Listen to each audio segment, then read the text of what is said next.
Hola moussaillons, ici Keljin, j'espère que vous allez bien car aujourd'hui on prend la mer direction Disneyland.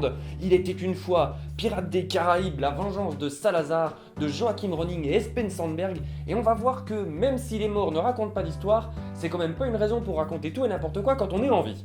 Pirates des Caraïbes, la vengeance de Salazar ou Dead Men Tell No Tales dans sa version originale est un film d'aventure sorti sur nos écrans le 24 mai 2017. C'est le cinquième et a priori dernier volet de la saga inspirée par l'attraction du même nom des parcs Disney initiée en 2003. On retrouve de nouveau Johnny Depp dans la peau du capitaine Jack Sparrow, qui est accompagné pour l'occasion de petits nouveaux comme Javier Bardem qui interprète donc le terrible Salazar, mais aussi Kaya Scodelario et Brenton Thwaites dans le rôle d'Henry Turner, un acteur que j'adore évidemment. Le film raconte donc le périple de Henry qui cherche désespérément une solution pour libérer son père de la malédiction qui le frappe depuis la fin du troisième volet. Il part donc à la recherche du trident de Poséidon avec l'aide du capitaine Jack Sparrow et de Karina Smith, une jeune astronome. Mais évidemment, c'est sans compter sur le terrible Salazar, la marine britannique ou encore le capitaine Barbossa. Ouais, donc c'est parti pour Pirates des Caraïbes 5. Alors on va essayer de dégrossir un peu tout ça en y allant point par point. Alors donc, je vais commencer par les acteurs. Alors qu'est-ce qu'il y a à dire dessus? Alors premièrement, on a un Johnny Depp qui est clairement, je vais pas dire en roue libre, clairement en pilote automatique. Ça fait du Jack Sparrow. C'est le cas aussi pour tous les acteurs qui reviennent, c'est-à-dire Jeffrey Rush et les autres acteurs qui jouent, comme l'acteur qui joue Gibbs par exemple. On sent qu'en fait, je suis pas sûr qu'il y ait encore cette grande envie de faire ça. Et j'ai l'impression qu'il y a un petit peu ce pilote automatique. Il y a plus cette folie qu'il y avait peut-être dans le premier, dans le deuxième. On va dire vraiment cette envie de faire ça. Et puis, enfin, pour Johnny Depp, je ne saurais pas dire, mais pour les autres, j'ai l'impression de sentir une légère baisse de régime. Et du coup, j'ai l'impression que finalement, ils poussent les curseurs plus loin dans le. Voilà, dans le YOLO du personnage. Enfin, moi, ce que j'aimais bien dans Jack Sparrow, en tout cas dans le tout premier, dans Pirates des Caraïbes, ou en tout cas, on va dire dans la première partie, dans la trilogie, on va dire, de Pirates des Caraïbes, c'est quand même, c'était un personnage qui n'était pas juste caricatural, c'est-à-dire qu'il était drôle avec son côté un petit peu sa flegme, mais son côté un petit peu débonnaire comme ça. Mais c'était un personnage quand même intéressant. Là, j'ai juste l'impression de voir un personnage qui est sous drogue, quoi, un personnage qui est sous acide. Le, J'arrive plus à retrouver complètement. Bon, après, ça reste Jack Sparrow, mais comme dit, en fait, j'ai l'impression que. Voilà, on a poussé les manettes plus loin en se disant Balek, c'est pas grave, de toute façon, les gens vont venir voir quand même, il y a marqué Pirates des Caraïbes dessus, donc il n'y a pas de souci. Bon, au-delà de ça, si j'avais que ça à dire sur les acteurs, ça serait pas encore trop le problème. Non, évidemment, moi, mon gros problème, et vous le savez, comme j'ai dit avant, j'adore cet acteur. Hein, c'est un sarcasme. Brendan Thwaites. Euh, je déteste cet acteur. Pas en tant que personne, hein, évidemment, c'est sûrement quelqu'un de très charmant, mais ce que je veux dire, c'est que ça fait partie de ces acteurs. Je regarde, je fais. Ouais, niveau charisme, est à zéro, quoi. Je, c'est vraiment pas un problème de ouais, c'est un jeune acteur, etc. Parce que je vois plein d'autres jeunes acteurs qui sont très cool, qui ont vraiment qui non seulement qui ont du charisme, qui ont un bon jeu d'acteur, qui ont une gueule qui passe bien, etc. Je pourrais vous citer plein d'exemples là, mais bon, on n'est pas là pour ça. Mais alors lui, je sais pas, dans Gods of Egypt, on en a déjà parlé dans un séance vers le futur, mais donc je vais pas en mettre une couche, mais c'est vraiment le summum du personnage qui n'a juste aucun charisme, qui est juste là que tu dis. Alors toi, je sais pas pourquoi t'es là, je sais pas pourquoi t'as passé le casting. C'était comment ça s'appelait cette merde, The Giver, je crois. Pour ceux qui l'ont vu vont vont se rappeler du traumatisme que c'était. The Giver, nul à chier. Et pareil, voilà, il avait aucune présence, il a aucune présence. Je le trouve complètement vide, contrairement à ce que je dis. Il y a plein d'autres jeunes acteurs qui passeraient très bien. Mais alors lui, j'ai vraiment un gros problème avec, je ne le supporte pas. Et du coup, ça pose un vrai problème puisque c'est un personnage central du film. Oh, la maison qui tremble. Et donc c'est un personnage central du film et juste, il m'intéresse pas spécialement. Alors, heureusement, contrairement à un Gods of Egypt où l'histoire est centrée plus ou moins sur lui et que, en plus, bon, le reste où tout le film fait n'importe quoi. Là, heureusement, entre guillemets, qu'on a des personnages pour le cadrer comme Jack Sparrow ou Barbossa, etc. Et puis on a Salazar, quand même, le méchant qui, même s'il n'est pas énormément présent finalement dans le film, je trouve que, bon ben voilà, Javier Bardem a, lui par contre le luxe d'avoir une présence complètement, voilà, il est à l'écran, voilà, il est super cool. Et vraiment, en plus, son personnage, le méchant Salazar et tout son équipage, ah franchement, c'est globalement, dans les Pirates des Caraïbes, c'est ça qui est bien, c'est qu'au moins les méchants sont toujours des personnages super cool, super travaillés au moins en termes de design. Ça a toujours été le cas, que ce soit pour le premier, hein, Barbossa et l'équipage maudit du Black Pearl. Après, on a eu le droit à David Jones et tout son équipage, un petit peu de marins poissons, etc. Et même Barbe Noire dans le 4. Enfin, tu vois, il y a toujours au moins un design sur les méchants qui est cool. Et donc là, en plus, c'est Javier Bardem qui a vraiment cette présence à l'écran qui est quand même assez réjouissante. Ensuite, on va passer sur l'histoire. Parce que c'est un autre problème du film, je trouve, c'est que, de un, c'est complètement fouillis. C'est vraiment, on passe pas 2 secondes à se poser. Alors, je sais que ça reste Pirates des Caraïbes, mais si tu reviens en arrière dans Pirates des Caraïbes, que ce soit dans le premier ou même, enfin en tout cas dans les 1, 2, 3, et c'est le problème du 4 et du 5, c'est que là j'ai juste l'impression qu'on fait une histoire où voilà, il faut de l'action toutes les 3 minutes, etc. Alors que dans les premiers, il y avait le temps de créer cette espèce de, vous savez, d'ambiance un peu mystique, voilà, vraiment de créer. Alors que là, tu fais, ouais, bof. C'est expédié vraiment à la va-vite, c'est à la vas-y comme je te pousse, c'est ouais, ouais, limite, ouais, ouais, ouais, ouais, ouais, balancez de l'action si vous voulez, parce que sinon les spectateurs sont cons, ils vont se faire chier, tu vois, tu comprends bien. Merci, film, de nous prendre pour les idiots que nous sommes très certainement. Mais ce que je veux dire, c'est que le film, du coup, expédie très vite tout ce dont il essaye de parler, et ça, c'est un vrai problème. C'est-à-dire, et c'est un problème de plein de films aujourd'hui, de plein de blockbusters, c'est-à-dire alors on va parler de ci, et puis on va parler de ça, et puis du coup on va parler de ce personnage-là qui aura un petit truc avec lui, et puis un petit truc, du coup il y a plein de petits trucs partout, mais du coup à la fin il n'y a pas de gros ensemble.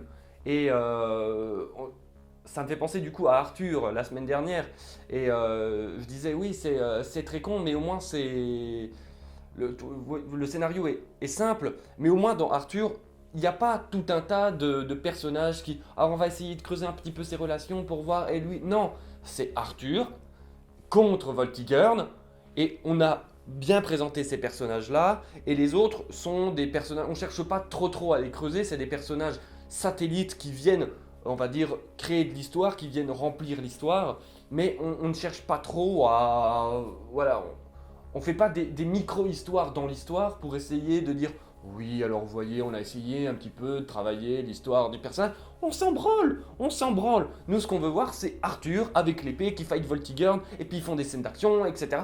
Et donc, du coup, là, ça passe. Dans Pirates des Caraïbes, le problème, et c'est le problème de plein d'autres films, c'est ce que je dis, c'est que du coup, on essaye de créer des micro-histoires avec tous les personnages. Alors, lui, je vais pas spoiler tout de suite, je risque de faire des spoilers à la fin pour expliquer. Pour l'instant, je vais essayer de rester sans spoiler, mais en tout cas, le problème, c'est que voilà, on va essayer de. Alors, on fait une petite histoire avec lui, puis il faut pas oublier qu'il y a l'histoire principale, mais pourquoi il fait ça? Ne serait-ce que l'histoire principale, c'est à la base, c'est Henri, il veut le trident pour libérer son père. Très bien. Donc, du coup, il y a un méchant Salazar. Mais en fait, au fur et à mesure, t'as l'impression qu'il cherche le trident juste pour pouvoir éviter de se faire tuer. Ben, il cherche aussi le trident pour éviter de se faire tuer par Salazar. Et donc du coup, il y a double enjeu. Donc déjà, tu te dis, bon, c'est peut-être suffisant, mais on rajoute des petits trucs au début. Alors on rajoute des trucs avec Jack, et puis on rajoute une histoire de bidule, on rajoute une sorcière, on rajoute des trucs avec Barbossa, on rajoute la marine, alors la marine anglaise, la marine britannique. Vous allez voir dans le film, à quel point elle ne sert à rien. Au moins dans les premiers, elle servait à quelque chose. C'était jusqu'à la fin, ils étaient là et servaient vraiment. En plus, il y avait des personnages qui servaient. Là, non seulement ils ne servent à rien, ils disparaissent au milieu du film, mais vraiment en mode les mecs, ouais. On a mis les Britanniques, la marine britannique, mais ouais.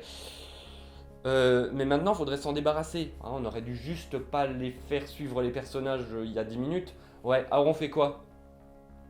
Bon, on les tue tous sans explication. Très bien. Allez, suivant. Donc voilà, il y a plein de petits trucs comme ça, et du coup, ça contribue à ce fouillis ambiant qui fait qu'on n'arrive pas à se cadrer 5 minutes vraiment sur l'histoire. On est toujours en train de partir sur un autre truc. C'est le syndrome Transformers. C'est hop, même si à plus petite échelle, parce que Transformers c'est vraiment une histoire qui mène à une autre histoire, qui mène à une autre histoire, qui mène à une autre histoire, ce qui fait que dans un seul film, vous avez 18 intrigues. Tu fais, c'est peut-être pas la peine, bon là c'est pas à ce point-là, mais il y a plein de micro-histoires qui viennent vraiment parasiter le truc. T'as envie de dire, on est dans Pirates des Caraïbes, on s'en bat les couilles. Euh, Vas-y, fais les pirates qui se battent contre d'autres pirates, si possible morts avec des histoires de malédiction. Et puis voilà, ça sera très bien, un trésor maudit, des bidules maudits, des pirates morts, Jack Sparrow qui fait son Jack Sparrow, de l'action, et puis voilà, pas la peine de rajouter voilà, des sous-histoires. Alors évidemment, il faut une histoire quand même, c'est pas ce que je suis en train de dire, mais euh, là le problème c'est qu'on essaye de dire oui, alors voyez, on a mis un personnage secondaire qui en même temps est, est le love interest du personnage principal, mais qui le personnage principal est éclipsé par le personnage de Jack Sparrow, qui est fondamentalement le personnage principal. Alors tu te dis, mais qui est le personnage principal? Le personnage d'Henry ou le personnage de Jack Sparrow? On ne sait plus trop, parce que Jack Sparrow parasite complètement le reste des personnages, évidemment. Donc du coup, tu fais, d'accord, donc c'est le love interest du deuxième personnage principal, ok, mais ouais, mais ça peut pas être juste le love interest du personnage. Donc du coup, on va lui faire avoir une espèce de sous-intrigue avec un autre personnage, histoire de... tu fais, non, non, franchement, je m'en bats les couilles. Hein, c'est Pirates des Caraïbes, arrêtez. Donc vraiment, un gros problème d'histoire un peu fouillis, et du coup, au-delà de ça, comme du coup ça fait plein de micro-histoires, un autre problème c'est que c'est très prévisible. Voilà, ça fait beaucoup de traits, mais c'est pour vous montrer comment c'est prévisible. C'est-à-dire que l'histoire, je la spoilerai à la fin pour bien expliquer pour ceux qui ont déjà vu le film, mais la sous-intrigue du personnage donc de Karina, eh bien avant que le film ait essayé de partir sur cette voie-là, je m'étais déjà dit, ok, elle c'est la fille d'un tel. Et ça se vérifie. C'est-à-dire que 30 minutes, 40 minutes après, le film me confirme que, oui, c'est bien ça. Ouais, mais du coup, c'était censé être un peu une révélation, non? Donc le fait que je l'ai deviné parce que fondamentalement, sinon ça sert à rien de l'amener comme ça, enfin d'en reparler autant de son histoire de père, et en plus dans tout le reste des personnages ça ne peut coller qu'avec un seul personnage, tu fais... Bon, je veux pas être méchant, mais alors déjà de 1, est-ce bien utile? C'est une question que je pose. Moi je pense que non, très clairement. Et du coup, est-ce que... Enfin, la façon de le rabâcher, en tout cas de le ramener plusieurs fois, et donc comme on voit que c'est une sous-intrigue, et que donc... Et bah du coup, tu le vois venir à 18 km, c'est un peu moyen. C'est bon, et c'est presque... Et à la fin, en plus, il y a des trucs... Enfin, c'est du niveau de... Elle s'appelle Sirena, mais enfin pas tout à fait, mais presque. Où du coup, t'as un rictus, tu fais... Et c'est un petit peu... ça sort là comme ça, tu fais hop là, mes couilles sur la table, elle s'appelle Sirena. Bon, je vous expliquerai plus tard, mais enfin bon. Mais là, vous allez me dire, oui, mais t'as dit la semaine dernière que peu importe si l'histoire est couillonne, ça dépend du moment qu'on te le montre bien. C'est vrai, dans Arthur, c'est assez couillon. Enfin, couillon. C'est vraiment une histoire de base, c'est le mythe, poète, voilà, on cherche pas plus loin. Et on fait du simple pour pouvoir ensuite justement reconstruire, déconstruire le mythe et pouvoir utiliser la mise en scène qui est propre au metteur en scène pour montrer des nouvelles choses, etc. Et c'est ça qui est marrant, et en plus, voilà, il y a toujours un montage cool. Dans le cas, donc, du coup, de Pirates des Caraïbes 5, on va se poser cette question-là. Alors, comment ça nous est montré? Alors, ça oscille entre le ouais c'est bien et entre le ne comprends pas. Voilà, grosso modo c'est un petit peu ça.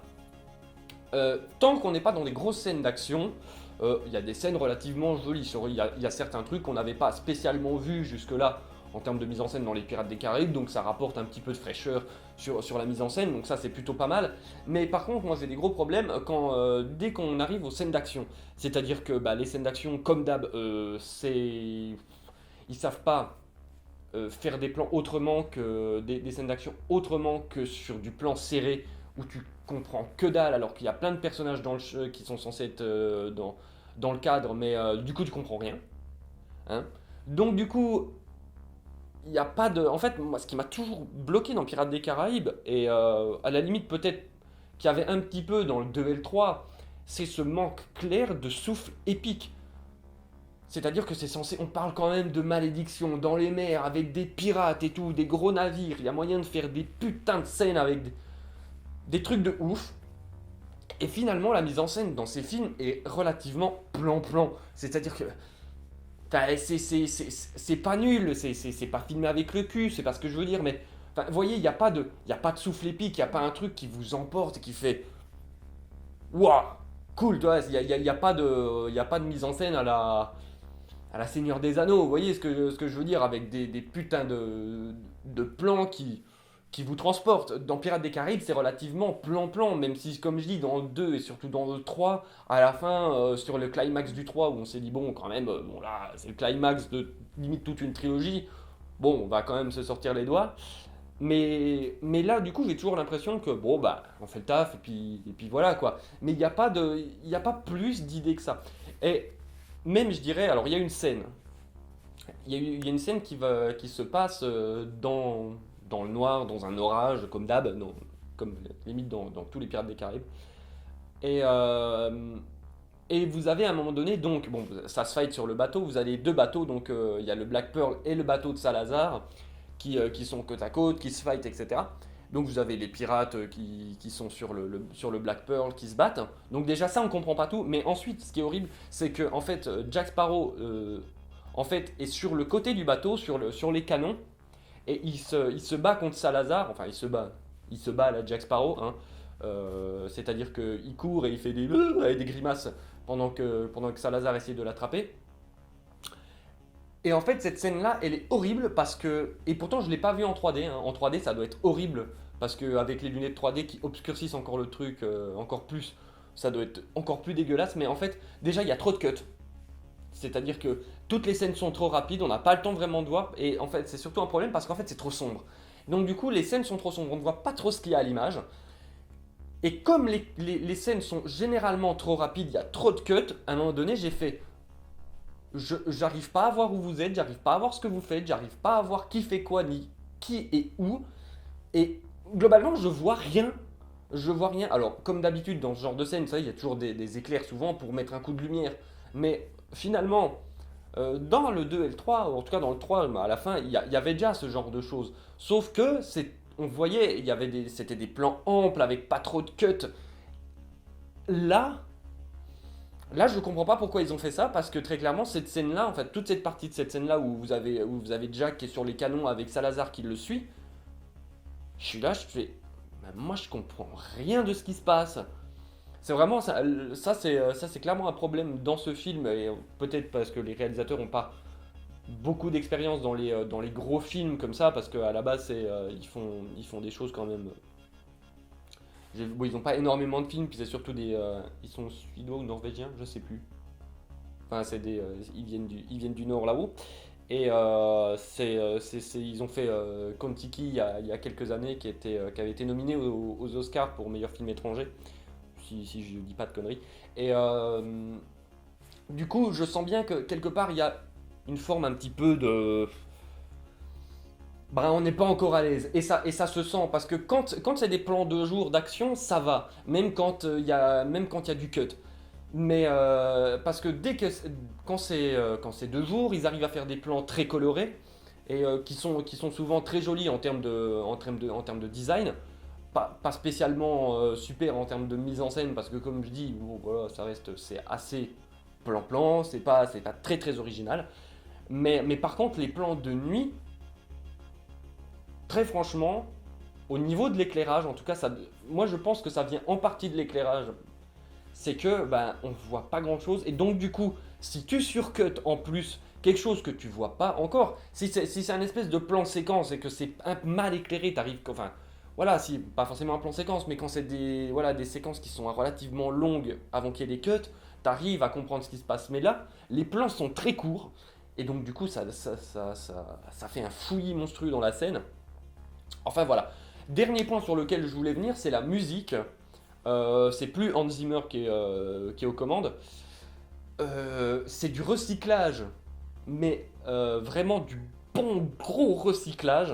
Alors, vous allez me dire, ouais, c'est compliqué en même temps de passer après Zimmer, de passer surtout après, voilà, la musique des Pirates des Caraïbes qui est vraiment devenue maintenant emblématique. Ça fait partie de ces musiques de films qui sont rentrées vraiment dans la pop culture au même titre que Star Wars, Indiana Jones, etc. Si vous dites Pirates des Caraïbes, même les personnes qui l'ont vu une fois, même les personnes qui l'ont peut-être pas vu, connaissent la musique de Pirates des Caraïbes, ils peuvent vous la fredonner, vous voyez. Mais moi, ce que j'aimais bien, même dans le 4 où c'était encore Zimmer, il arrive à moduler ses thèmes, il arrive à en amener des nouveaux qui sont sympas. Vraiment, il y avait un thème pour Barbe Noire qui était vraiment cool, un thème pour les sirènes qui était vraiment cool. Alors que là, franchement, s'il y a un thème pour Salazar, bah je l'ai pas trouvé. T'es là, tu fais ouais, ouais, ouais, ouais, ouais. Ou en tout cas, c'est un peu creux et tout le reste, c'est du remplissage avec des musiques qui existent déjà. C'est le thème de Jack, le thème de Pirates des Caraïbes, tous les thèmes qu'on connaît déjà, toutes les musiques qu'on connaît déjà. Et donc, du coup, c'est vraiment, c'est ce que je dis, c'est un espèce de recyclage. Tout le film, finalement, tout le film est un espèce de recyclage, de fouillis où on se dit, bon, allez, en fait, c'est le film du. On en fait un dernier, faut finir. C'est le prétexte de. Eh ben, on n'a pas tout à fait expliqué à la fin, parce qu'à la fin du 3, on va rappeler William Turner, il part, est-ce qu'on pourrait pas résoudre ça et mettre fin à tout? Ok. Et donc, du coup, c'est un gros gloubi-boulga de plein d'idées, histoire de. Allez, faut finir, ouais, ok, le trident de Poséidon. Bon, alors, je vais spoiler un petit peu. À partir de maintenant, spoiler. Le trident de Poséidon, à la fin, il le pète, et donc, il y a ça dissipe toutes les malédictions de la mer. Donc, vous pouvez plus en faire, hein, puisque le principe des Pirates des Caraïbes, quand même, ça part sur les histoires de malédiction des mers, tout ça. Donc, à un moment donné, si on n'a plus et qu'on a brisé définitivement le trident de Poséidon, qui était, on va dire, voilà, le moteur de toutes ces malédictions, s'il n'y en a plus, bon, bah, à un moment donné, il y a plus, c'est fini. Vous arrêtez. Voilà. Et donc, je voulais revenir, je vous disais, sur les histoires de micro-histoire. Donc, Karina, qui en fait est la fille de Barbossa, et on le voit venir à des kilomètres que c'est la fille de Barbossa. Parce que, comme j'ai dit, en fait, bon, elle a un livre, elle dit oui, c'est mon père, etc. Je l'ai pas connu, c'est un navigateur, voilà, c'est tout ça. Et elle en reparle plusieurs fois. Et tu te dis, si elle n'en avait pas reparlé, c'était juste histoire de dire pour voilà, avoir un petit peu des liens avec le personnage d'Henri. Mais là, elle en parle souvent. Et donc tu te dis, bon, c'est que le personnage de son père est dans le film. Sauf que ça peut pas être Jack Sparrow évidemment, hein, parce que Jack Sparrow c'est Jack Sparrow. Et ensuite tu comptes les personnages importants. Tu te dis, bon, ben, il reste deux gros personnages importants. Il reste Salazar, mais c'est pas possible que ce soit sa fille pour les raisons du film, étant donné qu'il est en fantôme depuis des années, et donc du coup, voilà, la gamine est voilà, entre guillemets trop jeune pour être sa fille. Et donc du coup, il reste Barbossa. Parce qu'il n'y a pas d'autres personnages. Et donc tu te dis, ben Barbossa, ouais, ok, il est relativement vieux, mais bon, c'est un pirate, voilà, ils vont de ville en ville, etc. Ils rencontrent plein de femmes diverses et variées. Donc c'est forcément Barbossa. Et à partir du moment où Barbossa est sur le navire avec eux, ça devient évident. Et le film n'essaye même pas voilà, de camoufler au départ, etc. Non, au premier échange entre Barbossa et Karina, ça devient juste évident. Tu fais ok, c'est bon. Les plans sont faits de telle manière à te dire t'as vu, lui il a compris, ah, il se rend compte que c'est sa fille. Ah machin. Alors évidemment, le personnage ne se rend pas compte tout de suite, elle le sait qu'à la fin. Mais, et pour revenir là-dessus, c'est ridicule pour dire le passage sur Sirena. C'est à un moment donné, donc elle s'appelle Karina Smith. Dans tout le film, il dit Karina Smith, Karina Smith. Et à la fin, alors que Barbossa, elle a discuté 2 fois avec et 2 fois, à la limite, elle l'a traité de ouais, t'es un sale pirate, etc. À la fin, elle se rend compte que c'est son père. D'accord. Barbossa, il meurt. Parce que bah, faut bien se débarrasser du personnage. Voilà, c'est fini. Et à la fin, quand on lui dit Karina Smith, elle dit non. Barbossa. Je m'appelle Barbossa. Et c'est tellement c'est tombé du camion et tu fais. Mais pourquoi?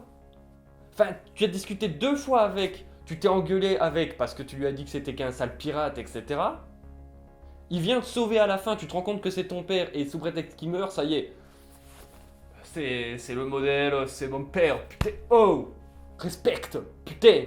Donc non, j'étais là, je fais, bon, c'est pas aussi nul, c'est pas aussi con que elle a un nom, elle s'appelle Sirena dans le 4 où là, tout le cinéma rigole parce que tu fais, pardon.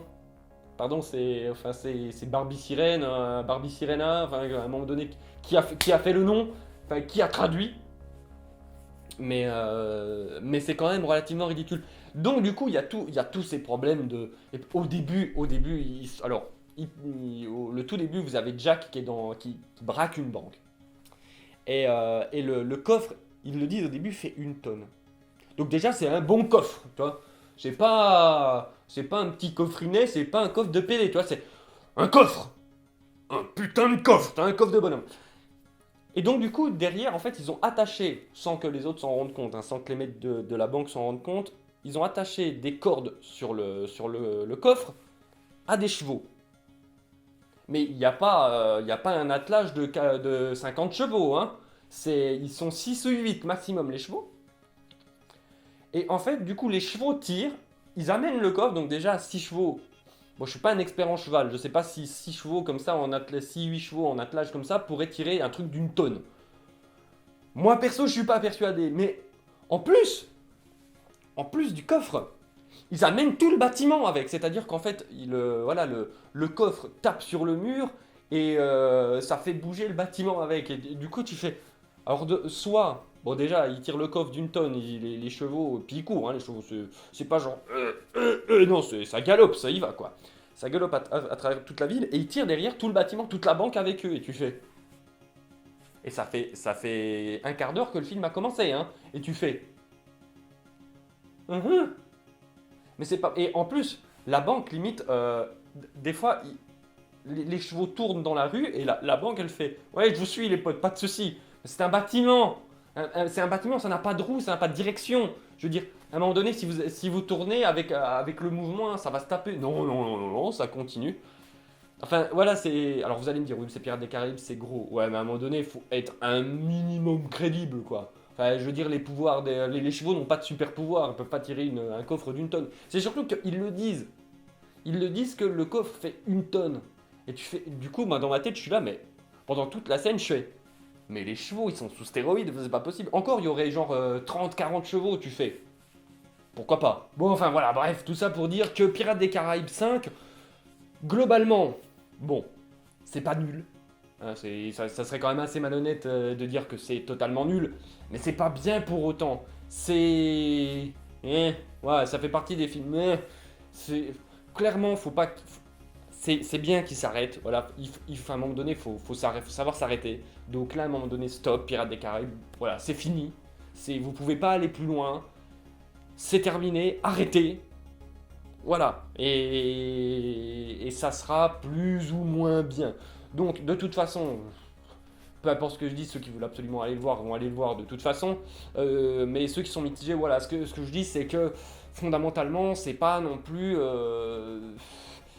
Très clairement, si vous voulez juste aller voir un film d'action, aventure, comme ça, pour vous amuser, finalement, je conseille beaucoup plus Arthur, qui est sorti la semaine dernière, que Pirates des Caraïbes. Si vous n'êtes pas spécialement fan de Pirates des Caraïbes, c'était juste pour voir un film d'action. Après, si vous avez vu tous les autres et que vous voulez voir, bon, Pirates des Caraïbes, voilà, au moins ça a le mérite de de clore l'histoire, de pas laisser encore un truc en suspens. Au moins là on se dit, au moins ça a l'air d'être fini, ils peuvent pas potentiellement aller plus loin, on a clos l'histoire, et voilà.